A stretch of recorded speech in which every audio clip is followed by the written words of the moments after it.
Avant de commencer, si c'est la première fois que vous atterrissez ici, bienvenue. Installez-vous confortablement. Enfin, autant que possible.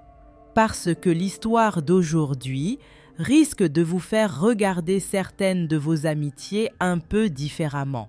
Sur cette chaîne, c'est 3 vidéos par semaine.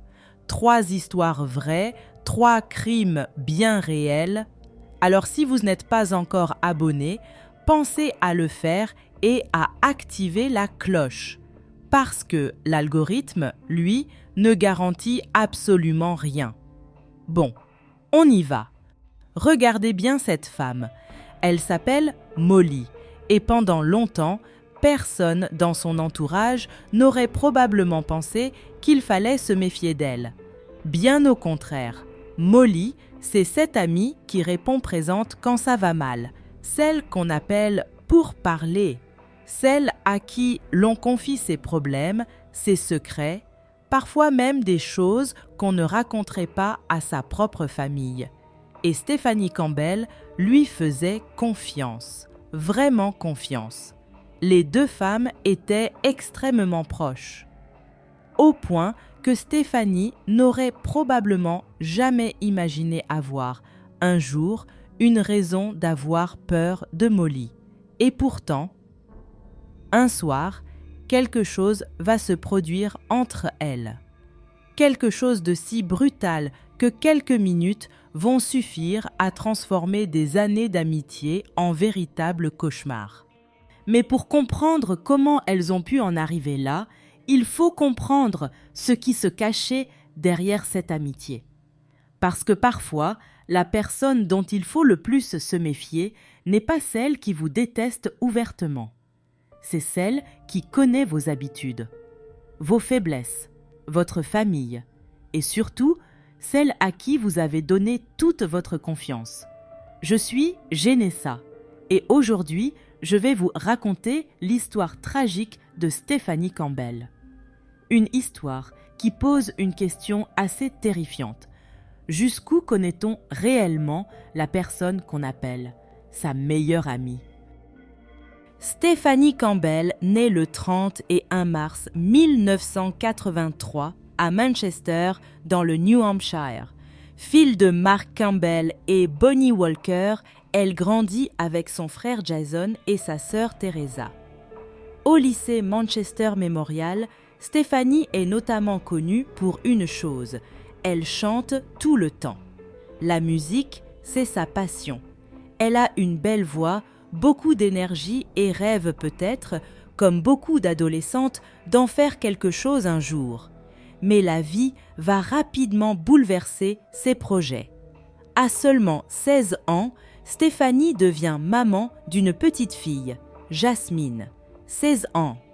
Pendant que certains se demandent encore ce qu'ils feront après le lycée, Stephanie doit déjà se demander comment elle va nourrir un enfant. Les dossiers ne disent rien concernant le père de Jasmine, alors inutile d'inventer ce qu'on ne sait pas. Ce qu'on sait, en revanche, c'est que Stephanie va devoir se débrouiller. Elle quitte le lycée, met ses rêves de musique de côté et commence à travailler dans le nettoyage résidentiel. Elle fait des ménages, repasse, enchaîne les journées fatigantes, tout ça pour Jasmine. Quelques années plus tard, Stephanie rencontre Anthony Santos. Ensemble, ils auront 2 enfants, Grégory et Sage. Stephanie est désormais maman de 3 enfants. Et pour sa famille, ses amis et ses voisins, une chose est évidente. Ses enfants sont son monde. Sa vie n'est peut-être pas celle qu'elle imaginait adolescente.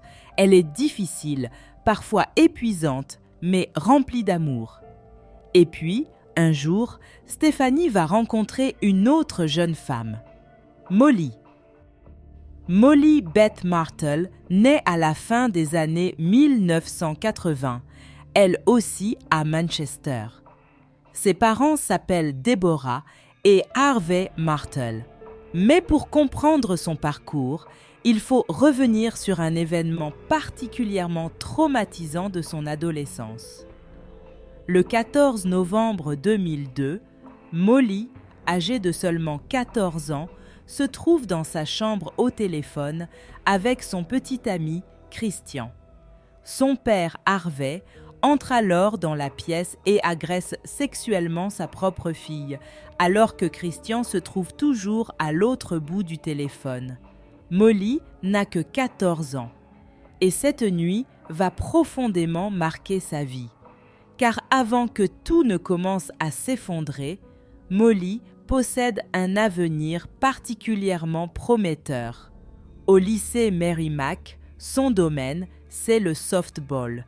Et elle n'est pas simplement douée, elle est exceptionnelle.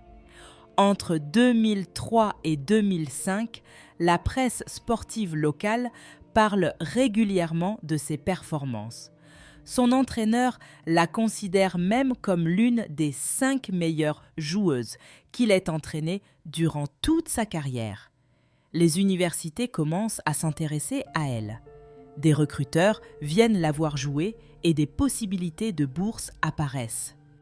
En 2005, Molly élimine 164 batteuses en 132 manches. Lors d'une rencontre, elle réalise même un match parfait avec 13 retraits. Bref, sur le terrain, Molly est redoutable. Mais derrière les performances et les applaudissements, il y a toujours ce qu'elle a subi.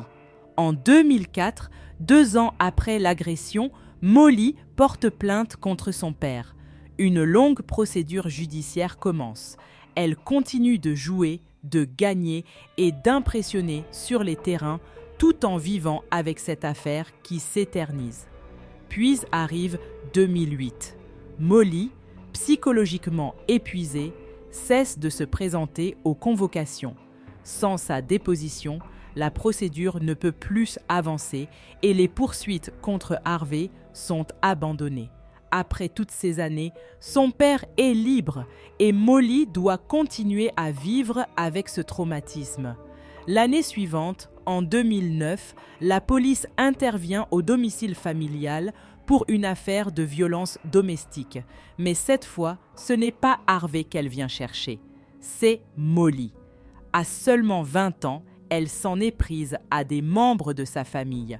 Lors de l'intervention, les policiers découvrent également de la cocaïne et Molly est arrêtée. La jeune sportive promise à un avenir brillant semble désormais bien loin des terrains de softball, des recruteurs et des possibilités de bourses universitaires. Et c'est justement au milieu de cette période chaotique qu'une nouvelle personne va entrer dans sa vie. Molly décroche un emploi dans une entreprise de nettoyage résidentiel. Et parmi les employés se trouve une jeune mère de 3 enfants que vous connaissez déjà, Stephanie Campbell. À cet instant, aucune des 2 femmes ne peut évidemment imaginer jusqu'où cette rencontre va les mener. Et encore moins, comment leur histoire va se terminer. Au travail, entre Stephanie et Molly, le courant passe immédiatement.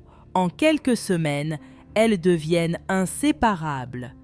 Et ce rapprochement s'explique aussi par un point commun particulièrement douloureux.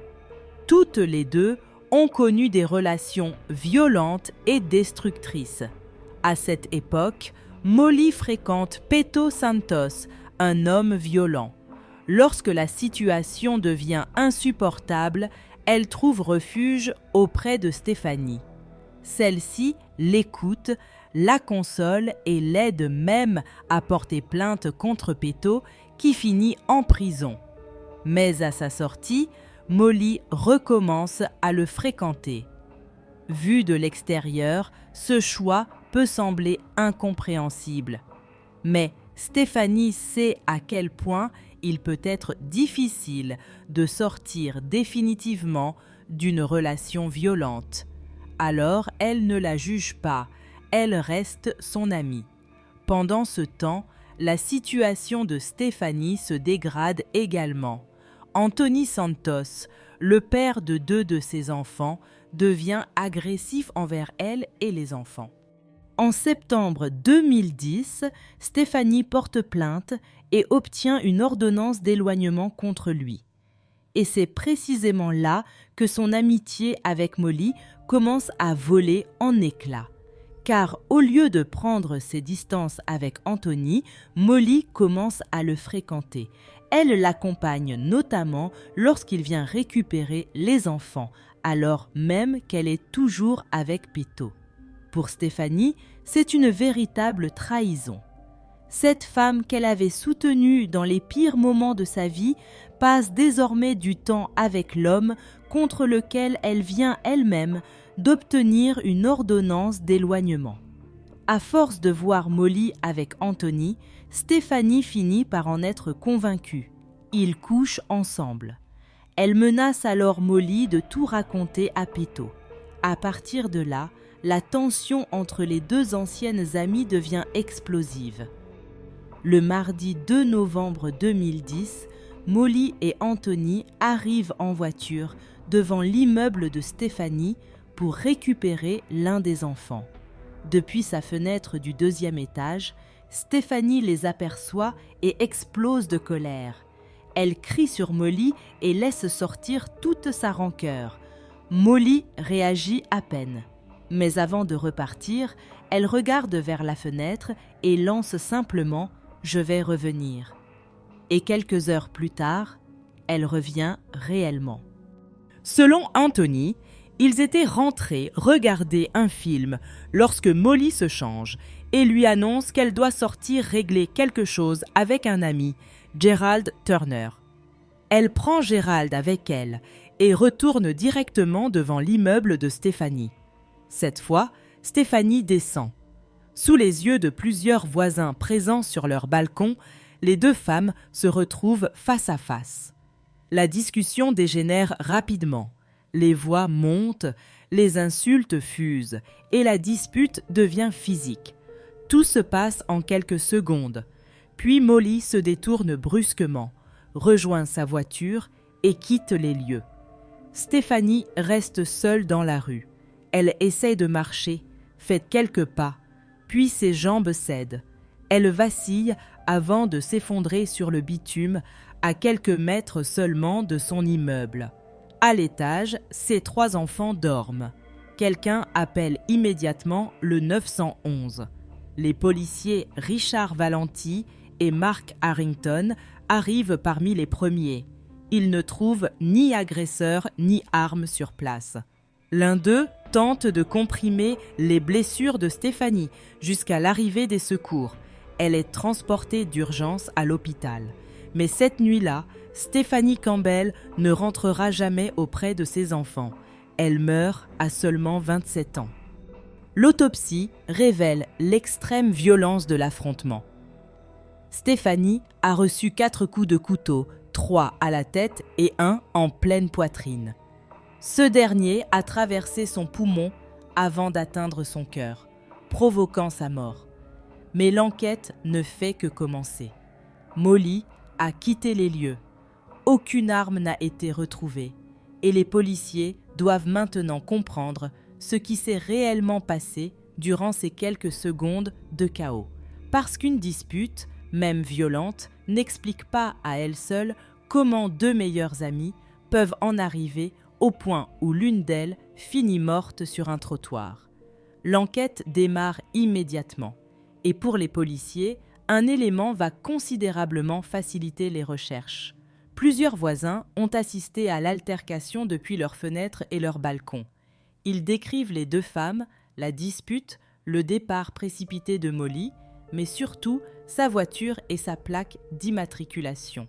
En quelques heures, Molly Martel devient la suspecte numéro 1.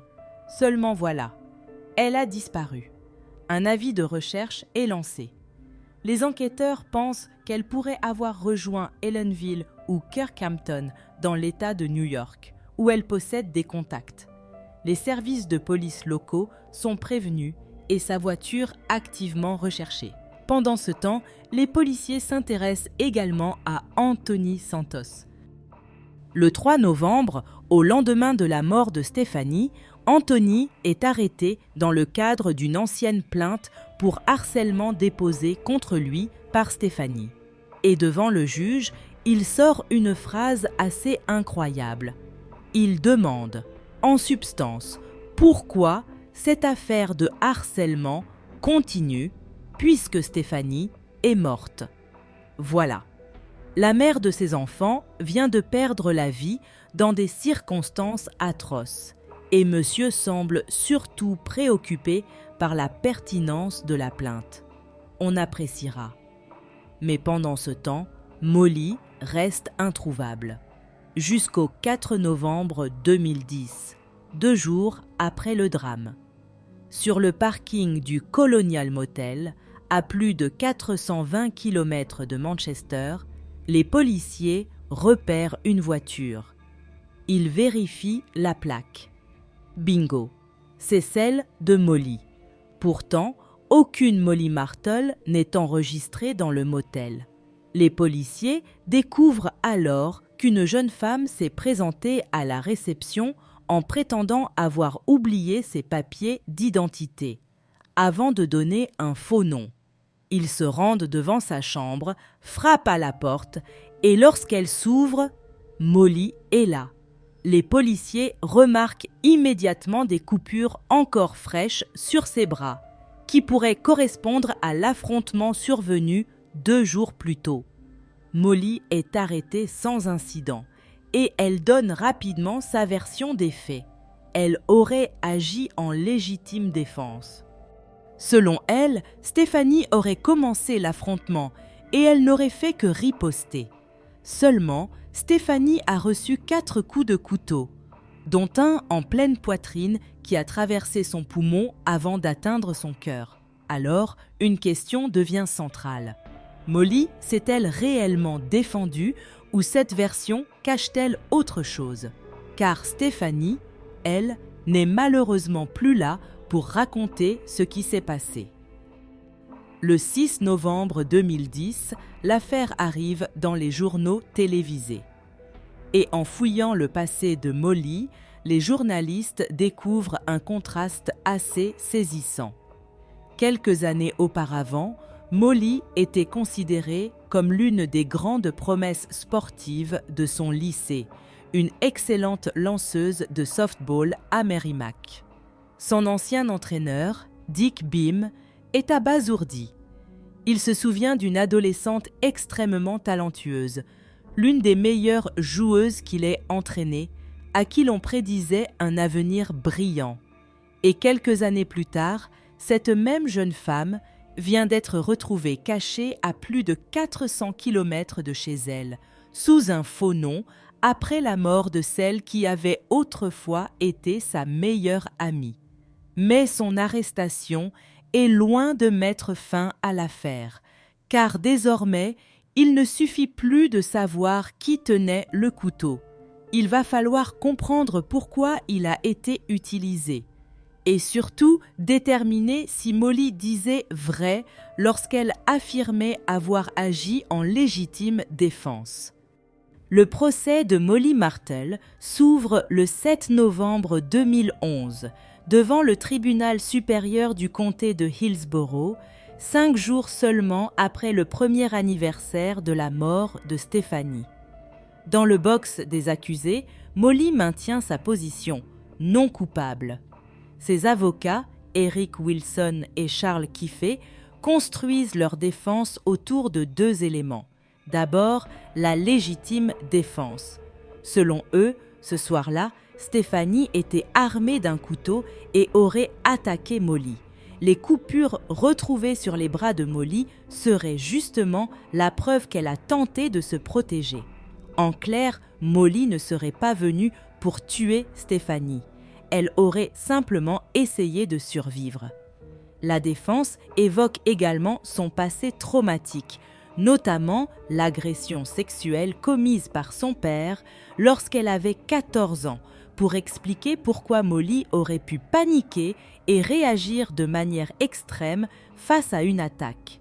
Sauf que l'accusation raconte une toute autre histoire. Selon les experts scientifiques, Stéphanie n'était pas armée.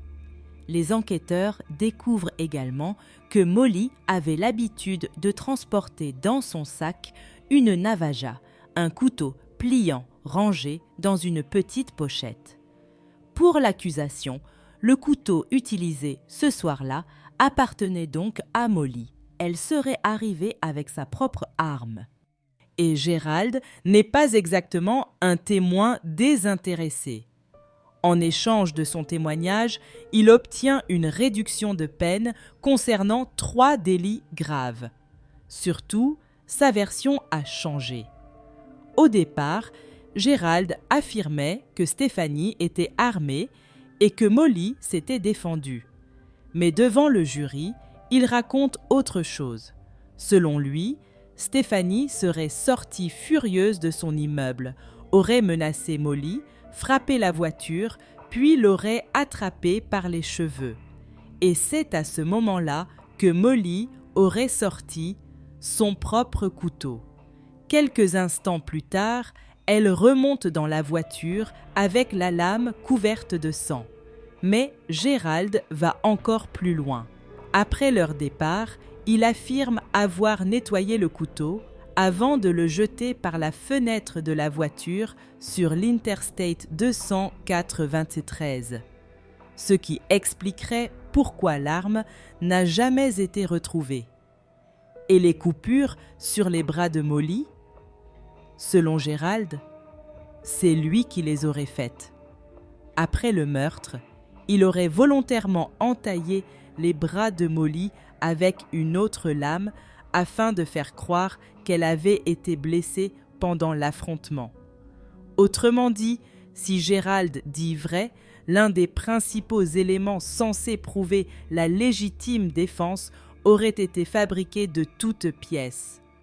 Mais Gérald a changé de version et bénéficie d'un accord avec l'accusation. Alors, le 14 novembre, Molly décide de monter elle-même à la barre. Et elle nie tout. Elle affirme ne pas avoir possédé de couteau. Selon elle, Stéphanie était armée. Et les coupures sur ses bras ont bien été causées lorsqu'elle tentait de se protéger. Nous avons donc 2 histoires complètement incompatibles. Gérald affirme que le couteau appartenait à Molly et que les blessures ont été fabriquées après le crime. Molly affirme exactement l'inverse. Et l'objet qui pourrait peut-être permettre de les départager a disparu quelque part le long d'une autoroute. Le 15 novembre, les plaidoiries finales commencent. Le procureur Peter Hinckley affirme que le comportement de Molly après la mort de Stéphanie parle de lui-même. Fausse blessure, disparition du couteau, fuite à plus de 400 km et utilisation d'un faux nom dans un motel. Pour lui, Molly cherche simplement à échapper aux conséquences d'un meurtre. La défense revient une dernière fois sur son passé traumatique et rejette toute idée de préméditation. Selon ses avocats, Molly n'avait rien planifié. Elle aurait paniqué et réagi dans l'instant, un réflexe de survie. Le jury se retire finalement pour délibérer. Et le lendemain, 16 novembre 2011, tout le monde revient dans la salle. Molly reprend place dans le box. Sa mère et ses grands-parents sont présents. Puis, le verdict tombe. Coupable. Molly Martell est reconnue coupable d'homicide au second degré pour avoir délibérément et sauvagement causé la mort de Stéphanie Campbell. Dans le box, elle tente de garder le contrôle. Puis, les larmes commencent à couler. Elle ne dit rien. Elle tend simplement ses poignets à l'huissier. Les menottes se referment. Avant d'être emmenée, Molly tourne une dernière fois la tête vers les personnes qui l'ont soutenue jusqu'au bout, sa mère et ses grands-parents. Puis, quelques secondes plus tard, elle disparaît derrière les portes du tribunal. Le 2 février 2012, près de 3 mois après le verdict, Molly retourne devant le tribunal. Cette fois, sa culpabilité n'est plus en question. Il reste simplement à déterminer combien d'années elle passera derrière les barreaux. Avant que la juge Gillian Abramson ne prononce la sentence, Molly prend une dernière fois la parole. Elle se tourne vers la famille de Stephanie et, au bord des larmes, présente ses excuses. Elle leur dit qu'elle est désolée et que si elle pouvait revenir en arrière, effacer cette nuit-là et changer ce qui s'est passé, elle le ferait sans hésiter. Mais on ne remonte pas le temps. La sentence tombe, 20 à 40 ans de réclusion. Le ministère public réclamait la perpétuité avec un minimum de 30 ans, tandis que la défense espérait une peine comprise entre 17 ans et demi et 35 ans. Avant que Molly ne soit emmenée, la juge lui adresse des paroles particulièrement dures. Elle lui explique qu'elle va passer les meilleures années de sa vie en prison et qu'elle a probablement sacrifié sa chance de devenir mère. Puis, elle souligne quelque chose d'assez tragique.